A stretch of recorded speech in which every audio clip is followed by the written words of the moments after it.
Zoom in on my nosedive. Will she get out of here alive?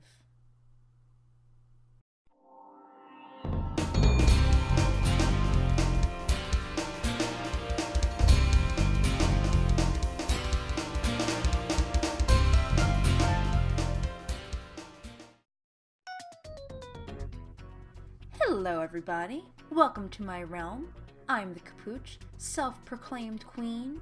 Queen of what, you may ask? Queen of inaugural episodes.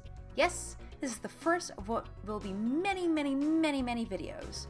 For I have tasked myself to play through the book 1001 Video Games You Must Play Before You Die. This is a very detailed and daunting list of the best and most influential video games of all time. Or at least up until 2010 when this book was published.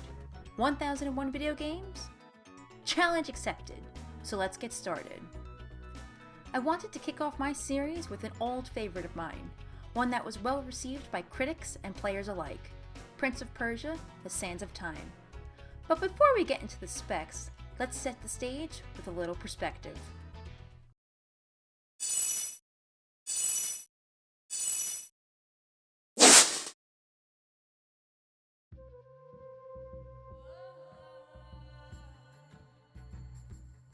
It's 2003.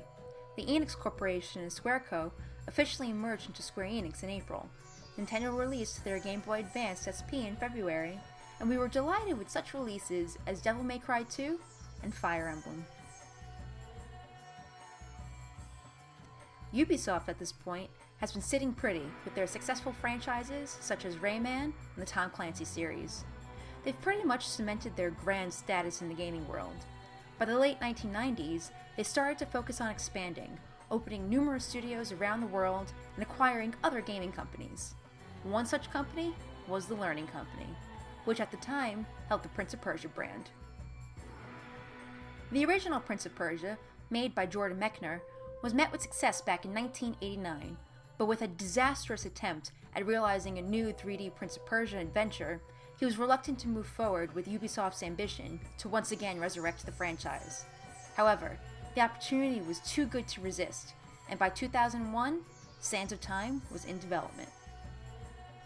Obviously, they kept with the whole Persian theme and having a prince battle an evil vizier thing, and also many of the classic traps make an appearance, not to mention the acrobatics and combat too. Both much more expanded upon, of course.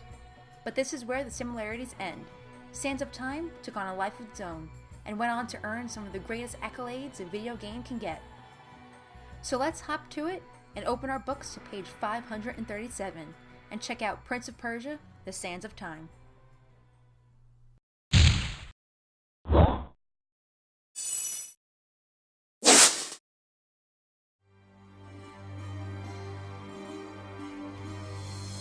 Prince of Persia, The Sands of Time was first released in November of 2003. It was originally playable on the PlayStation 2, Xbox, GameCube, Windows PC, and oddly enough the Game Boy Advance. Developed by Ubisoft, this was a single-player action platformer with elements of puzzle solving and combat mixed in. You are the prince, in case you somehow missed that, and you have a slew of daddy issues. Your father is taking over an enemy kingdom with the help of the obviously evil vizier. To prove yourself, and to make your daddy love you, you charge into the castle.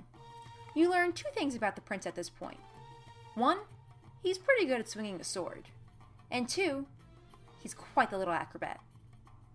Hardcore parkour indeed. So after leapfrogging through the castle, you find the gimmick, the bread and butter of this game, the Dagger of Time. This is what catapults this game to greatness. With the power of magic sand, you can rewind time up to 10 seconds. In the words of the almighty book, there's the wonderful idea that elevates Prince of Persia, The Sands of Time, to the rank of the greats. You can rewind your mistakes. If there are any frustrating moments in the level design, you certainly don't realize they're there. You simply go back and try again. This could not be more true. But hold that thought, we'll come back to that later. So the obviously evil vizier wants the dagger to become immortal because he's sick and dying. The prince keeps it instead, and then gets tricked into unleashing the sands of time upon the land, turning almost everyone into demon sand creatures. So first he ravaged and destroyed one kingdom, and then he cursed and destroyed a second one.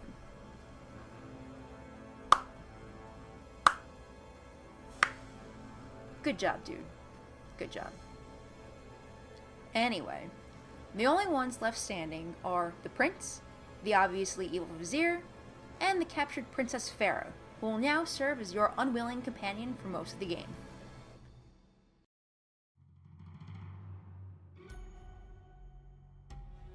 The prince is a very likable character. I could sit down and listen to him for days ramble on about his stories. He's especially endearing when he argues with himself or with Farah. She tried to steal my dagger after I saved her life. She would have left me there to die, and here I am risking my life for her again. And why? Good question. There you are. Are you sure I'm not slowing you down? All right, all right. It's also funny when you die and he's like... No, that didn't happen. May I start again? Or like... Wait, that's not right. I didn't fall. Let me start again. It's very adorable. Not to mention, he's easy on the eyes. I especially enjoy how he keeps stripping as the game goes on.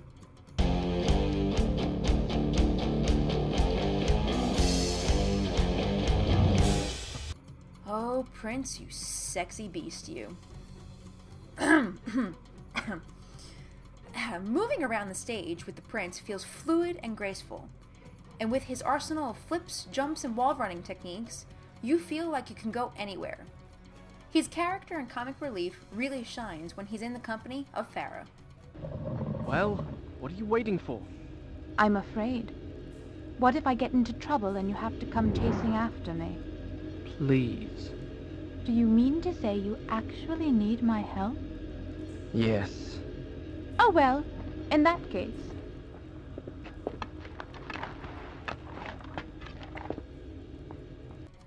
This captured princess is far from the sit-and-wait type. This sassy, strong character is actually a useful AI companion. She rarely gets in your way or gets stuck on any geometry. She's useful in combat, favoring long-range support using her bow. Eat your heart out, Katniss Everdeen. And even though she doesn't share the same free-running talents as the prince, getting her from point A to point B never feels like a chore. Actually, most of the time she'll just find a Farah-sized crack to slip her skinny little butt through, and be on her merry way. Look, a crack! Wait, let's see where this corridor goes. All right, you can take the crack. No prince required. Farah strikes me as the type of person who could build IKEA furniture on her own. She's very self-sufficient.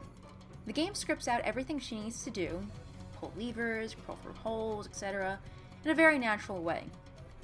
The only thing you need to do is keep an eye on her during battle. Sometimes those hulking demons turn their focus on her, and if she dies, you either have to turn back time to try and save her, or it's game over, and you need to restart the fight.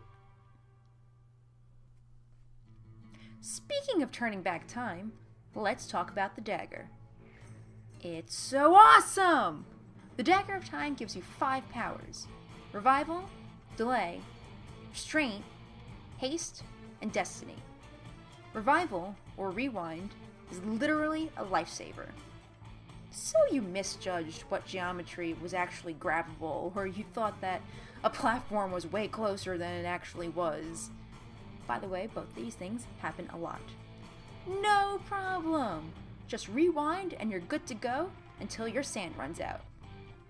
This is helpful in combat too, not only for when you die, but if you take on too much damage, you could go back in time and try to avoid the devastating attack.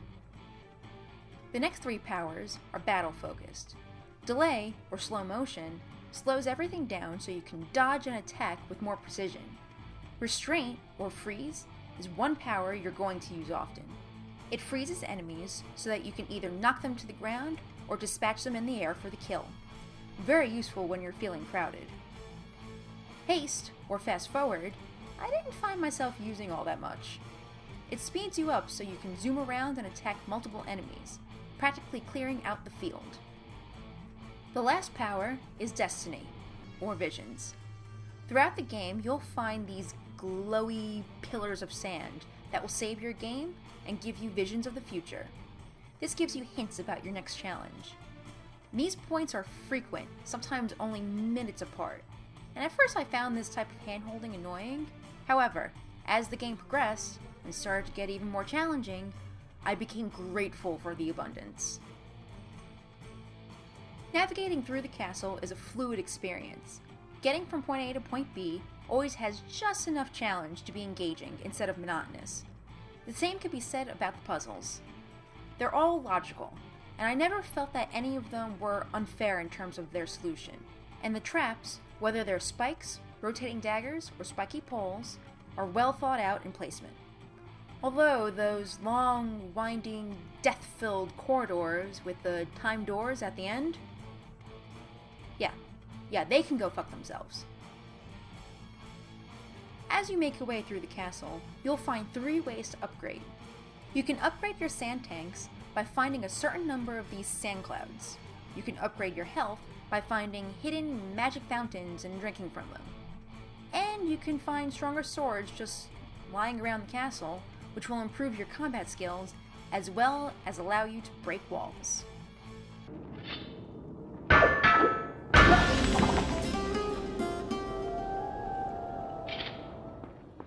Like a boss. As you find all these upgrades, you really start to feel a sense of self-improvement from where you started. As for the downsides to this game, there are a few minor complaints. For the most part, the camera is cooperative. Sometimes it freaks out during battle, but nothing serious. The problem was more with the platforming sequences. See, there's an active third-person camera that follows you around, but in some areas, you need to use the landscape camera to really have a good look at the whole area and see where you need to go and how to get there. But sometimes it gives you such a useless viewpoint. For example, far into the game, you need to scale this broken tower by wall jumping to the top. The normal camera wasn't really helping, so I tried the landscape camera and got this. How the fuck is this supposed to help me? Another minor thing was there were a few glitches, like grabbing onto things that weren't there. But honestly, that's to be expected with any game. No one's perfect. And the last downside was combat. There are several enemy types you'll find throughout the game, ranging from dumb as bricks to, oh my god, just drop dead already! Once you find out each enemy's patterns and weaknesses, fighting can become repetitive. Wash, rinse, repeat. Wash, rinse, repeat. Wash, rinse, repeat. Until you get to the fucking elevator room, where the difficulty spikes for no reason. It's just waves of these jerk-offs with no reprieve. Farrah's bony ass is always in danger, and it's in close quarters, so there's nowhere to retreat to when you're surrounded, and And what's even more bizarre is how the final boss is super disappointing and easy. What the hell?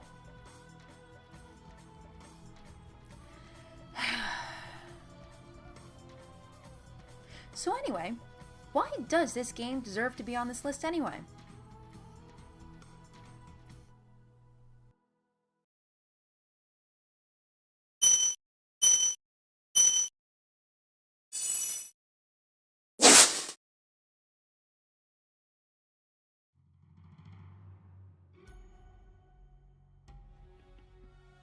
Prince of Persia, The Sands of Time, is more than qualified to be on this list.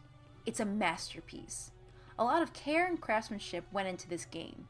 Each section was carefully thought out, each puzzle, each platform, and so on. The flow of movement when you travel from section to section feels great, and there's a true sense of scale to this castle as you play. There are so many different sections, from towers and libraries and zoos and dungeons. Even a harem or two. Because why not? And again, the dagger is what elevates the game from run-of-the-mill to radiant. Being able to rewind your mistakes, whatever they are, is the perfect balance to all of the tricky precision platforming that the game sometimes calls for. This becomes especially evident when in the final stretch of the game, for reasons, you are without your dagger.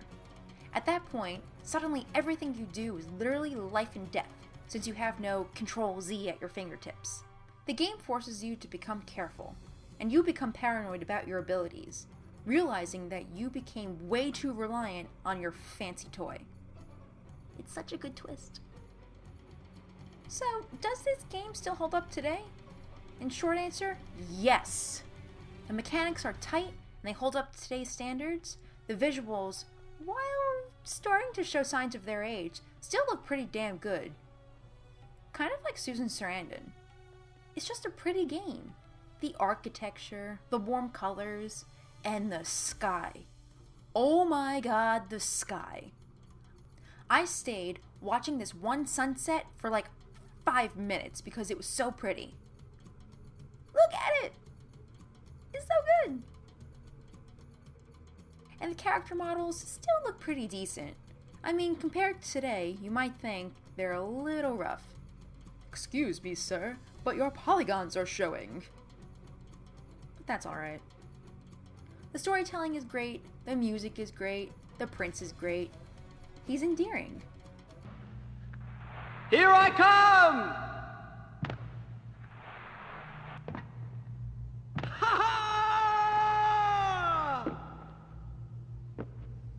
With his wit and frustrations, and his bickering relationship with Farah, it's all very fun to watch unfold. I know where I am. This gate leads to the baths. Do you think you could find your way there? Of course. Finding my way to the baths from here should be easy. Good. I'll meet you there.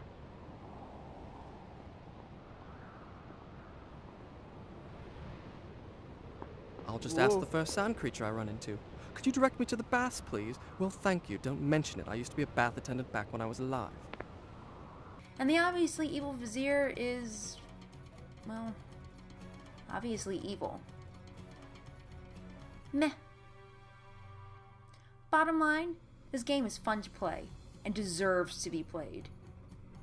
If you want to play it, you can download it remastered via the PlayStation Network. You can also pick it up on Steam or GOG.com. Or, if you like kicking it old school, there are plenty of new and used copies of the original on Amazon, eBay, GameStop, and many other outlets. Whichever you decide, get this game. Play it, enjoy it, show it a good time, and it'll do the same for you. And so, that's one game down, and 1,000 to go.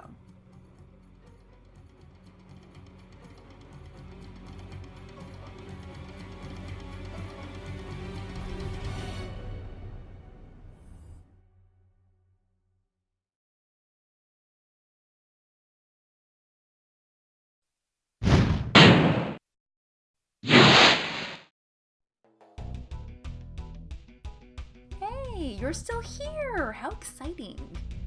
Thank you so much for watching my first episode. This is a project that I've been meaning to start for a very long time, and it feels so good to be finally doing it. I have a long list ahead of me, so if you feel like following my journey, subscribe to my channel, or follow me on Twitter to get the latest. Leave me comments, give me encouragement, or tell me that I'm an idiot or something. The internet is great for that sort of thing. And so remember guys, play like the score doesn't matter, and live like you're on your last guy. Ciao Bellas.